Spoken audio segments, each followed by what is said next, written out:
എല്ലാ കൂട്ടുകാർക്കും നല്ലൊരു ദിവസം ആശംസിച്ചോണ്ട് മാമ്പഴത്തിന്റെ പുതിയ വീഡിയോയിലേക്ക് സ്വാഗതം. നമുക്ക് നേരെ ഗീതുവിന്റെ ഗോവിന്ദന്റെ ഇന്നത്തെ നല്ലൊരു വിശേഷം കണ്ടാലോ. അങ്ങനെ ഇന്നത്തെ വിശേഷത്തില് ഗീതുവിന്റെ വീട്ടില് ആകെപ്പാടെ പെട്ട അവസ്ഥ നിൽക്കുകയാണ് ഗീതും കോന്നും. കാരണം ഭദ്രൻ കുറെ ആൾക്കാരെയും കൂട്ടിക്കൊണ്ട് വാതില് ചവിട്ടി പൊളിക്കാൻ തയ്യാറായിട്ട് നിൽക്കുകയാണ്. കഥക് തുറക്കടാന്ന് പറഞ്ഞിട്ട് എന്ത് ചെയ്യും? ആകെപ്പാടെ ചമ്മി നാണം കെടുന്നുള്ള കാര്യം ഉറപ്പായി രണ്ടുപേർക്കും. ഈ സമയം ഭദ്രൻ പറഞ്ഞു, അവൻ കടത് തുറക്കുന്നില്ല, ഉറപ്പായിട്ടും എന്തെങ്കിലും മോഷ്ടിച്ചെടുത്തോണ്ട് ഓടാനുള്ള ശ്രമത്തിലാന്ന് തോന്നുന്നത്. നമ്മൾ തയ്യാറായിട്ട് നിൽക്കണം. അപ്പൊ അവരുടെ എല്ലാം കയ്യിൽ, നാട്ടുകാരുടെ എല്ലാം കയ്യിൽ കമ്പും വടിയൊക്കെ ഉണ്ട്. ഇറങ്ങി വരുമ്പം തന്നെ തലമണ്ട അടിച്ചു പൊളിക്കണമെന്ന് പറയാം. ഒരു കാര്യം ചെയ്യാം, കഥക് തുറന്നില്ല, നമുക്ക് കഥക് ചവിട്ടി പൊളിക്കാന്ന് പറയണം. അങ്ങനെ നിൽക്കേണ്ട സമയത്ത് പെട്ടെന്ന് ഗോവിന്ദ് ഗീതയോട് പറഞ്ഞു, അതെ ഞാൻ തുറക്കാന്ന് പറയണ. വേണ്ട, ഞാൻ തുറക്കാന്ന് പറയണ. അങ്ങനെ ഗീതവും ഗോന്നും കൂടെ കഥേന്റെ അടുത്തേക്ക് വന്നു. ഗീത പതുക്കെ കഥക് തുറന്നു. അങ്ങനെ വെടവിക്കൂടെ അങ്ങോട്ട് നോക്കുമ്പോഴത്തേനും ഭദ്രൻ നിൽക്കുന്നുണ്ടോ. ഈ കാഴ്ച കണ്ട ഗീതു ഒന്ന് ഞെട്ടി. ദൈവമേ, അച്ഛനാണല്ലോ. പെട്ടെന്ന് ഭദ്രൻ ആ കാഴ്ച കാണുന്നത്. ഗീതുവോ? ഇവിടുത്തെ എന്തിനും ഇങ്ങോട്ട് വന്നു? ഇവളായിരുന്നു ഇതിനകത്ത്. പെട്ടെന്ന് തന്നെ ഭദ്രൻ, അതെ ഇതെന്റെ മോളാട്ടോ എന്ന് പറയണ. ഗീതു പതുക്കെ ബാക്കിയും കൂടെ തുറക്കുവാണ്. ആഹാ, മരുമോനും ഉണ്ടല്ലോ. അപ്പൊ രണ്ടുപേരും കൂടെ ഒരുമിച്ചല്ലേ? അതെ, ഇതെന്റെ മോനും മരുമോളും. അതുകൊണ്ട് അല്ല, ഇതെന്റെ മോളും മരുമോനും. അതുകൊണ്ട് ഒരു കാര്യം ചെയ്യാം, നിങ്ങളെല്ലാം പോയിക്കോളാൻ പറയണം. അങ്ങനെ അവരെല്ലാരും കൂടെ ഇങ്ങോട്ട് പോവാണ്. ഈ സമയം ഭദ്രൻ പറഞ്ഞു, അല്ല ഇതെന്താ രണ്ടുപേരും ഇവിടെ?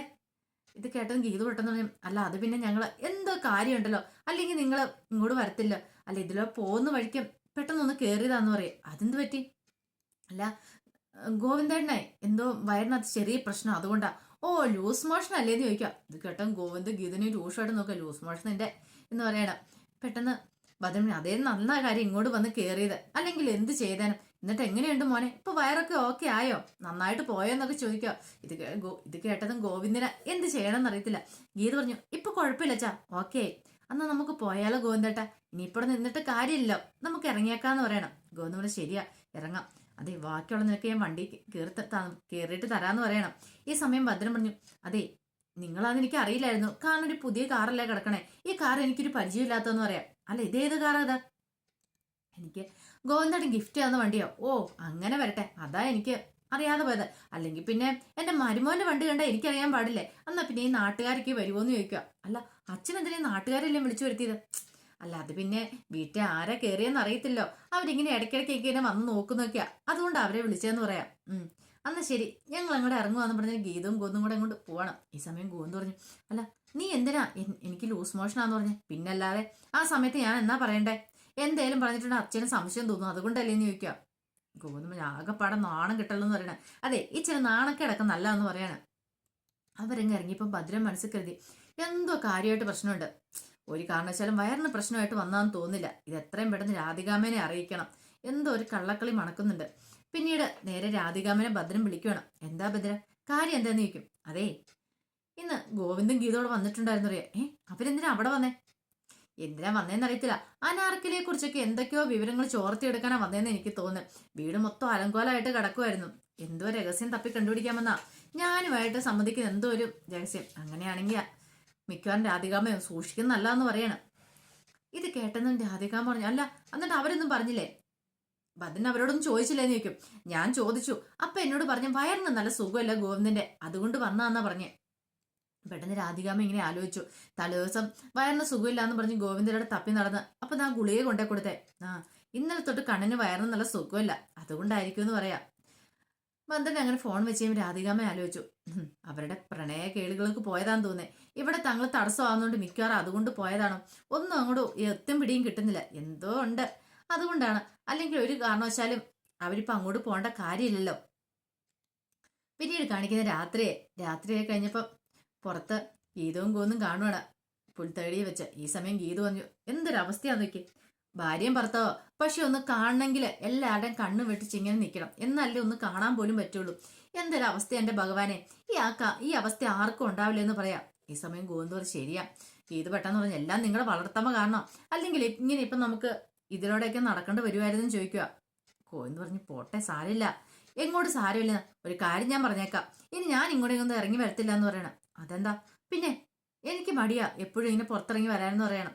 അതെ എന്നാ ഗീതു, നമുക്ക് കണ്ട് സംസാരിക്കണമെങ്കിൽ പിന്നെ കണ്ട് സംസാരിക്കണം പോലും എന്ന് പറയാണ്.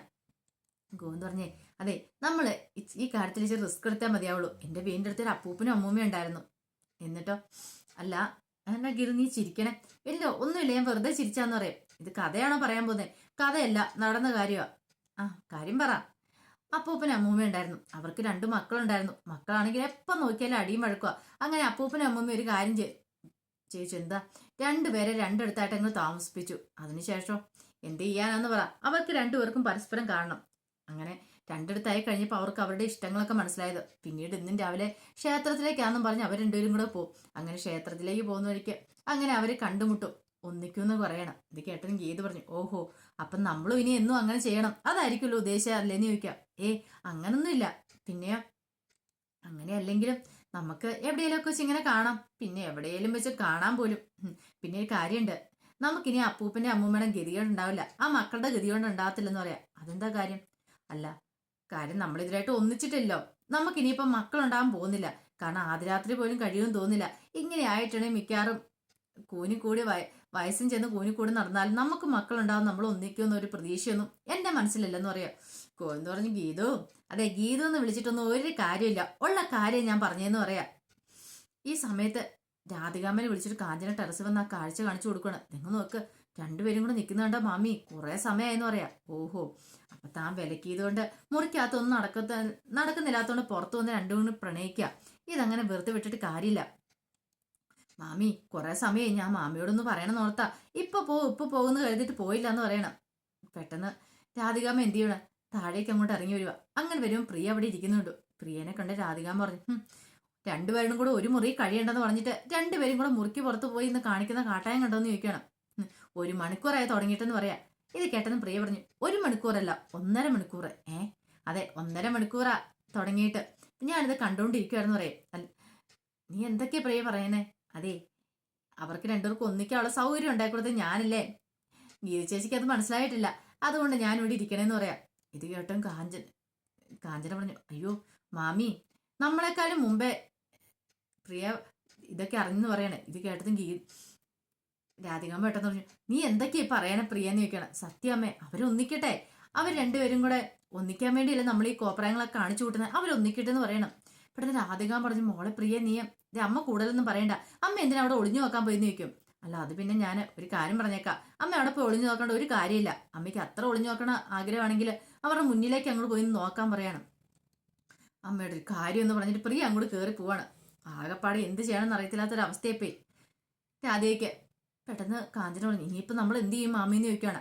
അതെ, നമ്മളല്ല നീ ഒരു കാര്യം ചെയ്യുക. അവരെന്താ പറയുന്നതെന്നുള്ള കാര്യങ്ങളൊക്കെ അവിടെ അടുത്ത് പോയി ഷൂട്ട് ചെയ്യാൻ പറയണം. ഞാൻ ഷൂട്ട് ചെയ്യാനാ? അത് പിന്നെ ഞാനാണ് ഷൂട്ട് ചെയ്യുന്നത്. അതെ, ഒരു കാര്യം ചെയ്യാം, മാമി തന്നെ പോകുന്നതായിരിക്കും നല്ലതെന്ന് പറയാണ്. മാമിക്കാണ് ഒളിഞ്ഞു നോട്ടം നല്ല വശമാണല്ലോ. മുമ്പേ തന്നെ എല്ലാവരും പറയുന്ന മാമിക്ക് ഒളിഞ്ഞു നോക്കാൻ നല്ല മിരുതാന്നുള്ള കാര്യം. അതുകൊണ്ട് മാമി തന്നെ പോയി പിടിക്കാൻ പറയണം. ഇതേ കാഞ്ചന, ഒരു കാര്യം ഞാൻ പറഞ്ഞേക്കാം, പറയുന്നത് അങ്ങോട്ട് അനുസരിച്ചാൽ മതി എന്ന് പറയാം. പിന്നീട് കാഞ്ചനയുടെ ഫോണും കൊടുത്തങ്ങോട്ട് വിടുവാണ്. കാഞ്ചന അവർ പറയുന്നത് എന്താണെന്നറിയാൻ വേണ്ടി ഷൂട്ട് ചെയ്യാനായിട്ട് അങ്ങനെ തൂണിന് മറിഞ്ഞു പോയി നിൽക്കുവാണ്.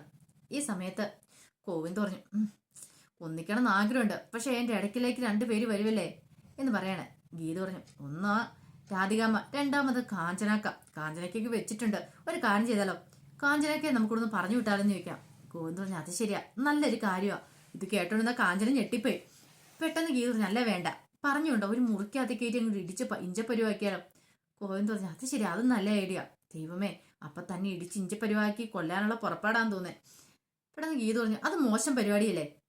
അടുത്ത ദിവസം എൻ്റെ അമ്മ ഡിസ്ചാർജ് ആവും ഹോസ്പിറ്റലിൽ നിന്ന്. ആ സമയം അമ്മേനെ നോക്കാനായിട്ട് അങ്ങോട്ട് പറഞ്ഞുവിടാം. അതോടുകൂടി കാഞ്ചനക്കട കാര്യത്തിൽ തീരുമാനം. ആഹാ, അങ്ങനെ വരട്ടെ. തന്നെ ഇവിടുന്ന് പറഞ്ഞു വിടാനുള്ള പ്ലാനാ. അതൊന്നും നടക്കാൻ പോകുന്നില്ല. കാഞ്ചന പിന്നെ ഷൂട്ട് ചെയ്യണം. അവർ പറയുന്ന ഓരോ കാര്യങ്ങളും ഇങ്ങനെ ഷൂട്ട് ചെയ്തുകൊണ്ടിരിക്കുകയാണ്. പിന്നീട് കാണിക്കുന്ന ഗോവിന്ദ് മുറിയിലേക്ക് വരികയാണ്. രാത്രി മുറിയിലേക്ക് വന്ന് കിടക്കാൻ തുടങ്ങിയിട്ടും ഗോവിന്ദനാണ് വല്ലാത്തൊരു അസ്വസ്ഥത. എന്ത് ചെയ്യണമെന്ന് അറിയത്തില്ല. ഗീതു അടുത്തില്ലാത്തതിൻ്റെതായ ഒരു ബുദ്ധിമുട്ട്. ഈ സമയം അയ്യപ്പേട്ടൻ അങ്ങോട്ട് വന്നു. അയ്യപ്പേട്ടൻ വന്നിട്ട് എന്താ കുഞ്ഞെ, ഉറങ്ങുന്നില്ലേന്ന് ചോദിക്കാം. ഉറക്കം വരുന്നില്ല അയ്യപ്പേട്ടൻ എന്ന് പറയണം. എനിക്കറിയാം, 2 പേരും കൂടെ പ്രണയം തുറന്നു പറഞ്ഞു. എന്നിട്ട് പിന്നെ എന്തിനാ കുഞ്ഞെ 2 പേരും 2 മുറിക്കകത്ത് കിടക്കണേന്ന് ചോദിക്കാം. അല്ല, അത് പിന്നെ അയ്യപ്പേട്ട, ഇത് അമ്മ പറഞ്ഞിട്ടാന്ന് പറയണം. ആഹാ, എനിക്ക് മനസ്സിലായി, ഇത് രാധികാമ്മയുടെ പ്ലാൻ അല്ലേന്ന് ചോദിക്കും. അല്ല, അത് പിന്നെ ഞാൻ കൂടുതലൊന്നും പറയണ്ട കുഞ്ഞെ, എനിക്കെല്ലാം മനസ്സിലായി. ഒരു കാര്യം ഞാൻ പറഞ്ഞേക്കാം, രാധികാമ്മ പറഞ്ഞെന്ന് പറഞ്ഞുകൊണ്ട് ഇങ്ങനെ 2 പേരും 2 മുറി കിടക്കാനാണെങ്കിലേ അറിയാലോ. അല്ല, അത് പിന്നെ ഞാനേ കൂടുതലൊന്നും പറയണ്ടെന്ന് പറഞ്ഞില്ലേ. അത് രാധികാമ്മ മാത്രമല്ല പ്രശ്നം, പിന്നെ ആരാ? പ്രിയമോളും പ്രശ്നമാണെന്ന് പറയണേ. പ്രിയമോളോ? അതെന്താ? അതൊക്കെ ഒരു വലിയ എൻ്റെ കഥയാ എൻ്റെ അയ്യപ്പേട്ട, പറഞ്ഞിട്ട് കാര്യമില്ലോ. ഇനിയിപ്പം ഞാൻ ഗീതുവിൻ്റെ സ്വപ്നം കണ്ടൊന്ന് കിടക്കട്ടെ, അല്ലാതെ വേറെ നിവൃത്തിയുണ്ടെന്ന് തോന്നില്ല എന്ന് പറയാം. അയ്യപ്പേട്ടൻ പെട്ടെന്ന് പറഞ്ഞൊരു കാര്യം ചെയ്യാം, ഞാൻ ആ രാധികാമ്മയ്ക്കിട്ട് പോയി രണ്ടെണ്ണം പറഞ്ഞിട്ട് തീർത്ഥാടനത്തിന് പോവാന്ന് പറയണം. അതിന് അയ്യപ്പൻ തീർത്ഥാടനത്തിന് പോന്നെ? അല്ല, രാധികാമ്മയോട് പോയി ചീത്ത പറഞ്ഞേം പിന്നെ എന്നെ ഇവിടുന്ന് ഓടിക്കൂലോ, അതിനേക്കാളും ഭേദം തീർത്ഥാടനത്തിന് അങ്ങ് പോകുന്നല്ലേ നല്ലതെന്ന് ചോദിക്കുക. ഇത് കേട്ടതും ഗോവിന്ദ് ചിരിച്ചിട്ട് പറഞ്ഞു, അതെ അയ്യപ്പേട്ടൻ വിട്ടേ, ഞാനൊന്ന് കിടന്ന് സുഖമായിട്ട് ഇച്ചിരി സ്വപ്നങ്ങളൊക്കെ കാണട്ടെ എന്ന് പറഞ്ഞിട്ട് ഗോവിന്ദ് ബെഡിലേക്ക് കിടക്കുവാണ്. അപ്പൊ അതിന്റെ വിശേഷങ്ങളൊക്കെ ഒന്ന് കണ്ടേ. ഇതിന്റെ ബാക്കി വിശേഷങ്ങളുമായിട്ട് വൈകുന്നേരത്തെ പ്രമോയി വരാട്ടോ. ഒരിക്കൽ കൂടി എല്ലാവർക്കും നല്ലൊരു ദിവസം ആശംസിച്ചു നിർത്തുന്നു. നന്ദി.